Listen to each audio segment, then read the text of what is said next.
प्यारे बच्चों, उर्दू एकेडमी में हम आपका इस्तकबाल करते हैं। हम लोग जमात दहम की उर्दू बाल भारती की किताब से हिस्सा नज़्म हम लोग पढ़ रहे हैं। अभी तक इससे पहले हम लोगों ने 3 नज़्मों का मुताला किया हुआ है, जिसमें हम्द है, नात है और उसके बाद हमने एक मरसिए का भी मुताला किया है, जिसे वहीद अख्तर ने लिखा है। इसके वीडियो हमारे चैनल पर, इसी चैनल पर मौजूद हैं। आप अगर उन नज़्मों को पढ़ना चाहते हैं तो आप वो भी वीडियो से इस्तेफादा कर सकते हैं। आज के इस वीडियो में हम आपकी दरस किताब की चौथी नज़्म पढ़ने वाले हैं, जिसका उन्वान है प्रीत का गीत। ये जो नज़्म है ये हफीज जालंधरी ने लिखी हुई नज़्म है। तो आज के इस वीडियो में हम लोग समझने वाले हैं कि गीत किसे कहते हैं, है ना। उर्दू अदब की अलग अलग असनाफ़ सुखन हैं, नज़मों की अलग अलग किस्में हैं। जैसा हमने से पहले देखा था, मरसिया एक नज़म की किस्म है, नात, हम्द। तो वैसे ही गीत को आज हम लोग समझने वाले हैं कि ये नज़म की कौन सी किस्म है। ठीक है, गीत की खुसूसियात क्या है, इस पर आज के इस वीडियो में हम लोग समझने की कोशिश करेंगे। साथ ही आज के इस वीडियो में हम लोग हफीज जालंधरी को भी समझेंगे, उनके बारे में भी थोड़ी सी मुख्तसरन हम मालूमात हासिल करेंगे। ठीक है, जैसा कि मैं हर बार कहता हूँ, जब भी आप अपना ये वीडियो देख रहे हैं तो अपने साथ पेन, पेंसिल, बयाज, नोटबुक लेकर बैठें, वीडियो को रोक रोक कर देखें, अपने खुद के नोट्स तैयार करें। ये बहुत ज़्यादा ज़रूरी है। जो बातें मैं आपको समझाने में, जो बोलने में आती हैं, पूरी बातें आपकी कहीं ना कहीं तहरीर करना ज़रूरी है आपको, है ना। लिखने की कोशिश करें, अपने सवालात तैयार करें। ठीक है, जब तक आप नहीं लिखेंगे आप इम्तिहान में नहीं लिख पाएंगे। हमारा टारगेट ये होना चाहिए कि जमात दहम का बोर्ड इम्तिहान जो उर्दू का हो रहा है, उसमें उर्दू के 100 में से 100 नंबर आपको मिलने चाहिए, और मिलते हैं, मुमकिन है। हमारे पास तैयारी के लिए वक्त है। आप सीरियस संजीदा होकर तैयारी करेंगे तो ज़रूर आपको अपने इम्तिहान में अच्छे नंबर से कामयाबी मिलेंगी। ठीक है, तो आइए समझते हैं गीत किसे कहते हैं, बात को हमको समझेंगे कि गीत यानी क्या। तो उर्दू अदब में गीत एक दिलकश सनफ़ ज़ुबान मानी जाती है और बहुत मकबूल भी है। मकबूल है यानी क्या है, बहुत ज़्यादा मशहूर है, बहुत ज़्यादा इसके ऊपर लिखा जाता है। अदब में बहुत सारे गीत हमारे पास हैं।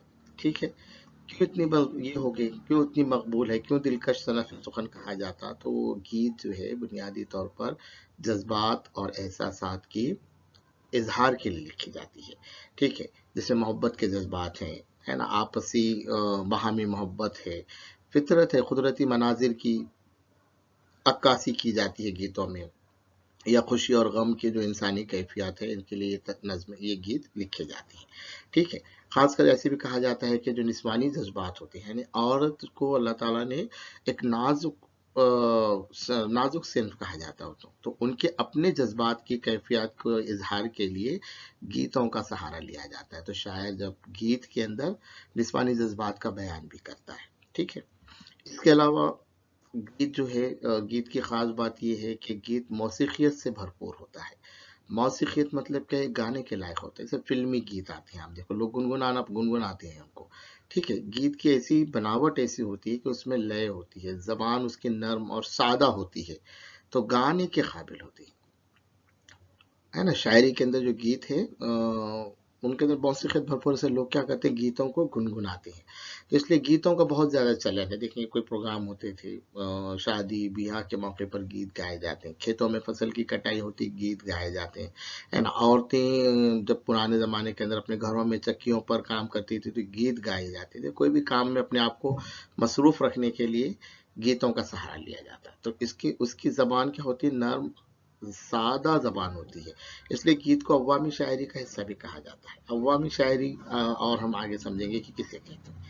ठीक है, तो अगर आपको सवाल आपको पूछा कोई कि गीत किसे कहते हैं, तो गीत ऐसी नज़्म को कहते हैं जिसमें जज्बात और एहसासात को मुतरन्नुम और मौसीक़ियत के साथ पेश किया जाए। हाँ, तरन्नुम में जिसको हम पेश कर सकते हैं, है ना। ठीक है, दो, कोई भी चीज़ जो है अदब की, जो है दो तरीके से पढ़ी जाती है। नज़्म हम पढ़ते हैं, तहत में पढ़ते हैं, और एक तरन्नुम में पढ़ी जाती है। तो गीत ऐसा ही लिखा जाता है जिसको तरन्नुम में पेश किया जाए, और मौसीक़ियत उसके साथ लय, ताल, धुन, उसके साथ साज जोड़े जाएं और आसानी से गाया जा सके, उस नज़्म को हम क्या कहते हैं, गीत कहते हैं। ठीक है, मेरे ख्याल से आप समझ रहे हैं।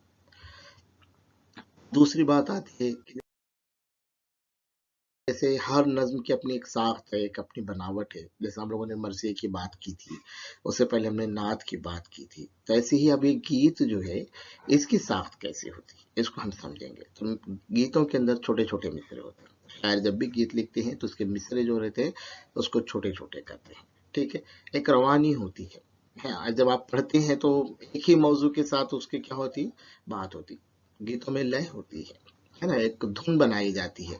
पहले धुन बनाते हैं और उसी पर गीत लिखे जाते हैं। मौसीकार क्या करते हैं कि लय तय करते हैं, धुन सेट करते हैं साजों के साथ और उसी पर गीत लिखे जाते हैं।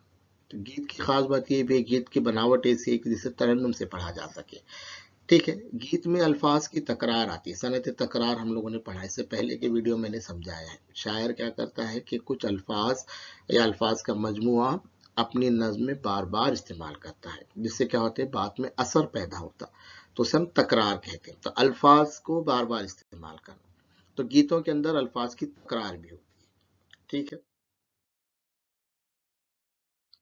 अब गीत की हैयत को हम थोड़ा समझते हैं कि भी शायर कैसी गीत किस तरीके से लिखते हैं। तो गीत की ऐसी कोई मुकर्रर हैयत नहीं, यानी कि उनके मिसरों की तादाद इतनी होनी चाहिए, है ना। जैसे गज़ल के अंदर गज़ल की एक हैयत होती है, तो ऐसे गीत की कोई मुकर्रर हैयत नहीं है। गीत के अंदर जज्बात का इजहार होता है, हमने देखे तो जो लफ्ज़ों से जिन लफ्ज़ों से जज्बात का इजहार किया जाता है उन्हें बोल कहते हैं। यानी गीत के क्या होते हैं बोल होते हैं। जैसे गज़ल के अशार होते हैं तो वैसे गीत के बोल होते हैं। तो जो अल्फाज इस्तेमाल कर रहे हैं, जो मिसरे लिख रहे हैं शायर, उसको आप क्या कहते हैं बोल कहते हैं, ठीक है।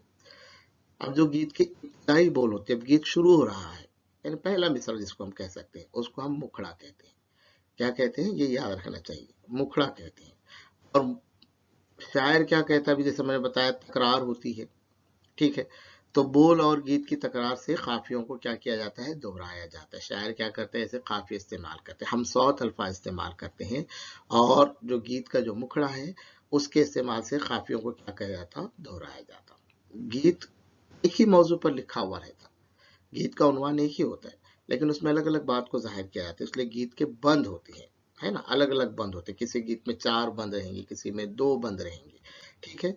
तो हर बंद एक दूसरे से जुड़ा हुआ रहता है, यानी ऐसा नहीं कि भाई एक बंद में बिल्कुल अलग बात की, दूसरे बंद में बिल्कुल अलग बात की, ऐसा नहीं है। समझो खुशी के मौके पर गीत लिखा, शादी ब्याह के गीत लिखे जाते हैं, है ना। तो भाई दुल्हन की तारीफ की जा रही है, तो पहले बंद में अगर दुल्हन की तारीफ की गई है तो फिर दूसरे बंद में उसी मौजू से भाई शादी ब्याह का मंजर बयान किया जाता है। तो ऐसे हम आहंगी होती है, ठीक है। गीतों के अंदर क्या होती है हम आहंगी होती है। पहली बात, जैसे हमने मरसिए के अज्जा देखे थे, आपको याद होगा कि मरसिए का एक चेहरा होता है ना, रज्म होता है, रज्स होता है, बैन होता है मरसिए में, तो वैसे गीत के भी अज्जा हैं। अब गीत के कौन से अज्जा हैं इसको समझते हैं। तो गीत का जो इब्तिदाई हिस्सा है जो बताया मैंने, जिसमें तकरार के साथ दोहराया जाता है, यानी वो लफ्ज वो अल्फाज का मजमू क्या करेंगे बार बार दोहराया जाएगा, हर बार आएगा। शायद देखो आप अगर फिल्मी नगमे सुनेंगे तो कोई ऐसे बोल होते हैं जो बार बार इस्तेमाल किए जाते हैं, उसको हम क्या कहते हैं उस गीत का मुखड़ा कहते हैं। आप प्रीत का जो गीत पढ़े इसमें आप मुखड़ा आपको पहचानने आना चाहिए, तो बार बार जो दोहराया जा रहा है उसको आप मुखड़ा कहते हैं, ठीक है। दूसरा हिस्सा है बंद। तो शायर क्या कहता है गीत के अंदर किसी एक ख्याल, जैसे बताया मैंने शादी ब्याह के लिए गीत लिखा जा रहा है, समझो दुल्हन की तारीफ की जा रही है, दुल्हन की खूबसूरती को बयान किया जा रहा है, तो ये एक ख्याल हो गया। तो एक ख्याल के लिए शायर क्या करते हैं एक बंद इस्तेमाल करते हैं। फिर शादी ब्याह के मौके से अगर दूसरा ख्याल लिखना है, ठीक है, तो वो दूसरे बंद में आता है। तो गीत के अशार जो ख्याल को आगे बढ़ाते हैं उसे हम क्या कहते हैं बंद कहते हैं। गीत का अहम जुज़ है तरानम। गीत गाया ही जाता है, गीत पढ़ा नहीं जाता, बल्कि गीत गाया जाता है। तो फिर गाने की जो कैफियत है गीत की खास जुज है, जिसमें लय है, मौसीकियत है ना, उसमें धुन होती है ऐसे, है ना। तो एक लय मौसीकी तरन्नुम जिसे हम कहेंगे, ठीक है।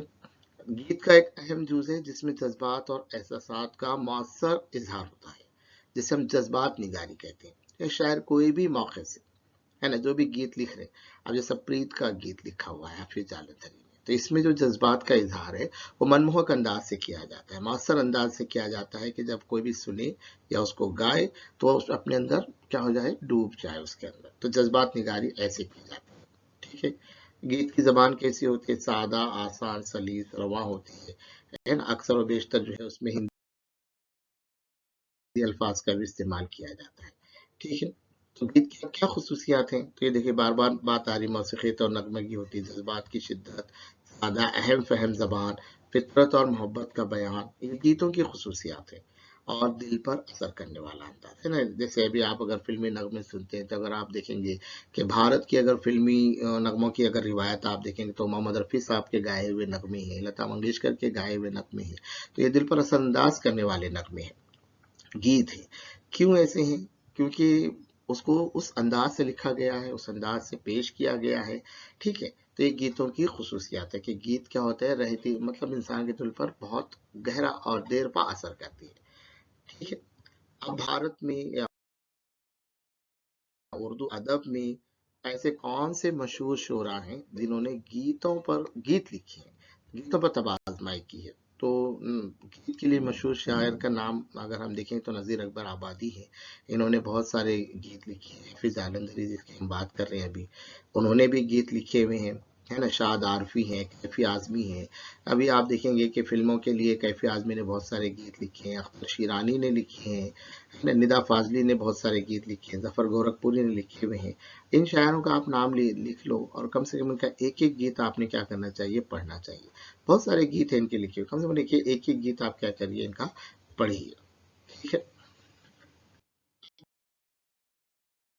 ابھی ہم اردو شاعری میں گیتوں کی کیا اہمیت ہے کو ہم تھوڑا سمجھتے ہیں کہ گیت گیت کیوں لکھے گئے اردو شاعری کے اندر؟ تو گیتوں کے ذریعے اتحاد اور محبت کا پیغام دیا گیا، بھارت کے اندر خاص کر کے، بھارت کے اندر جو ہے الگ الگ ذات مذہب کے لوگ رہتے ہیں، ہے نا؟ بھارت کے اندر بہت سارا تنوع ہے، زبان کا تنوع ہے جسے ہم لسانی تنوع کہتے ہیں، بھارت کے اندر تہذیبوں کا تنوع ہے، الگ الگ روایتوں کے لوگ رہتے ہیں، الگ الگ طرز زندگی کے لوگ رہتے ہیں، تو گیتوں کے ذریعے شاعروں نے محبت کا پیغام دیا ہے، ٹھیک ہے؟ انسانی محبت کے جذبات سے بھرپور اردو شاعری کے گیت ہیں، اردو میں جو بھی گیت ہیں وہ انسانوں کی محبت یعنی انسانی محبت کو مقدم قرار دیا گیا ہے، ٹھیک ہے؟ میں جیسے بتایا گیت کے اندر ہندی الفاظ کا استعمال زیادہ کیا جاتا ہے، بھارت کے اندر ہندی زبان بھی بولی جاتی ہے تو اس کا استعمال زیادہ کیا جاتا ہے نا؟ خاص طور سے بھارت کی جو تہذیب ہے اسے گنگا جمنی تہذیب کہا جاتا ہے۔ گنگا جمنی تہذیب مطلب یہ ہندو اور مسلمانوں کی جو تہذیبیں ہیں، دو الگ الگ تہذیبیں ہیں، لیکن دونوں یہاں پر باہمی محبت سے، آپسی اتحاد و اتفاق سے رہتے ہیں، تو گیتوں کے ذریعے اسی بات کو کیا کیا گیا ہے، بیان کیا گیا ہے، ٹھیک ہے؟ اگر ہم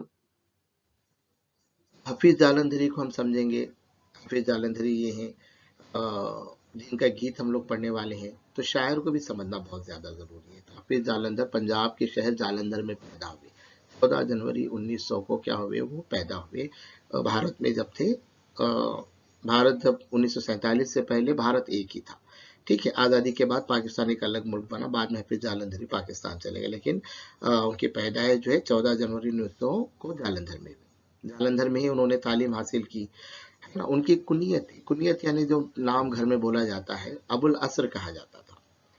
حفیظ جالندھری کو بچپن ہی سے شاعری کا شوق تھا، دیکھیے، ٹھیک ہے؟ تو بچپن سے ان کو شاعری سننا بولنا زیادہ پسند تھا، تو ان کے گھریلو حالات جو ہے اس زمانے میں ناسازگار ہونے کی وجہ سے تعلیم ادھوری رہ گئی۔ دیکھو تعلیم ادھوری رہنے کے بعد بھی شاعر ہے، بہت معیاری شاعر حفیظ جالندھری کی، ٹھیک ہے؟ 7 سال کی عمر میں اپنی پہلی نظم کی، آج کل ہم کو 7 سال کی عمر میں اردو پڑھنے نہیں آتا ہم کو، لیکن حفیظ جالندھری نے 7 سال کی عمر میں پہلی نظم کی، ٹھیک ہے؟ اگر ہم دیکھیں گے تو حافظ جالندھری کے بارے میں مزید سمجھیں گے تو ادبی رسائل کی انہوں نے ادارت بھی کی ہے۔ ادبی رسائل کیا ہوتے ہیں اس کو ہم تھوڑا سمجھیں گے، یعنی جو ادب کے بارے میں جو مضامین لکھے جاتے ہیں، ہے نا؟ کہ ابھی 21ویں صدی چل رہی ہے تو بہت سارے شاعر ہیں، بہت سارے ادیب ہیں، بہت سارے مصنف ہیں، وہ اپنی تصانیف لکھتے ہیں، اپنے مضامین لکھتے ہیں، اپنی کہانیاں لکھتے ہیں، تو ان کہانیوں کے بارے میں، ان شاعری کے بارے میں، ان جن جو مضامین لکھے جاتے ہیں وہ ادبی رسائل کہلاتے ہیں، جن میں یہ شائع ہوتے ہیں وہ ادبی رسائل کہلاتے ہیں۔ تو حفیظ جالندھری نے ایسے رسائل کی ادارت بھی کی۔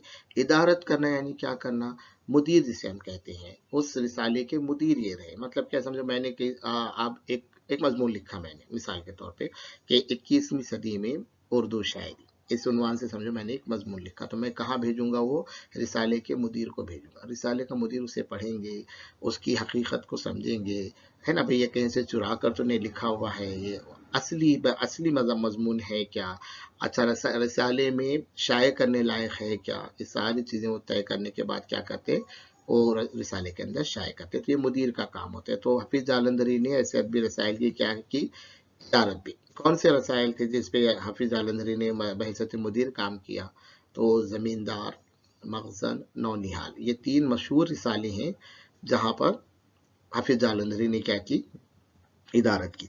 अभी बहुत सारे अदबी रसायल आते हैं, आपने उसको पढ़ना चाहिए। उर्दू दुनिया, ये बहुत मशहूर अदबी रिसाल है ना, कौमी काउंसिल बराए फरोग़ उर्दू ज़बान, नई दिल्ली की तरफ से शाये होता है। देखिए अदबी रिसाला है जिसका नाम क्या है, उर्दू दुनिया। उसमें भी बहुत सारे अदब से मुतालिक क्या होते हैं, मज़ामीन आते हैं। ठीक है, 10 रुपये या 15 रुपये का रिसाला आता है, खरीद के हम लोगों ने इसको क्या करना चाहिए, पढ़ना चाहिए। ठीक है, फिर जालंधरी का पहला मजमुआ 1925 में शाये हुआ, जब वो 25 साल के नौजवान थे, अपना पहला मजमुआ उन्होंने शाये किया। ठीक है, तो इसके अलावा भी उनकी जो गीत का जो मजमुआ है, तलखाबा शीरीन सोजो साज, ठीक है, तो ये गीत और उनकी दूसरी किताबें हैं। शाहनामा इस्लाम उनकी एक मसनवी है, मसनवी हम लोग आगे पढ़ेंगे, मसनवी नज़मों की किस्म है। 21 दिसंबर 1982 को लाहौर में उनका इंतकाल हो गया। ठीक है, तो ये थे हफीज जालंधरी की मुख्तसर मालूमात। आज के इस वीडियो में हमने समझा कि गीत किसे कहते हैं, गीत की खुसूसियात क्या हैं, गीत के अज्जा क्या हैं, और साथ ही साथ उर्दू अदब में गीतों की अहमियत को हमने समझा। साथ ही हमने आज हफीज जालंधरी को भी समझने की कोशिश की। ठीक है, अगले वीडियो में हम गीत के मतन को समझेंगे, उसके एक एक बंद को हम समझेंगे, और अल्फाज पर गौर करेंगे। उम्मीद है कि आपको हमारे वीडियो पसंद आ रहे हैं, तो आप अच्छे से अपने इम्तिहान की तैयारी कीजिए, बार बार वीडियो को देखिए ताकि आप अपनी तैयारी अच्छे से कर सकें। शुक्रिया।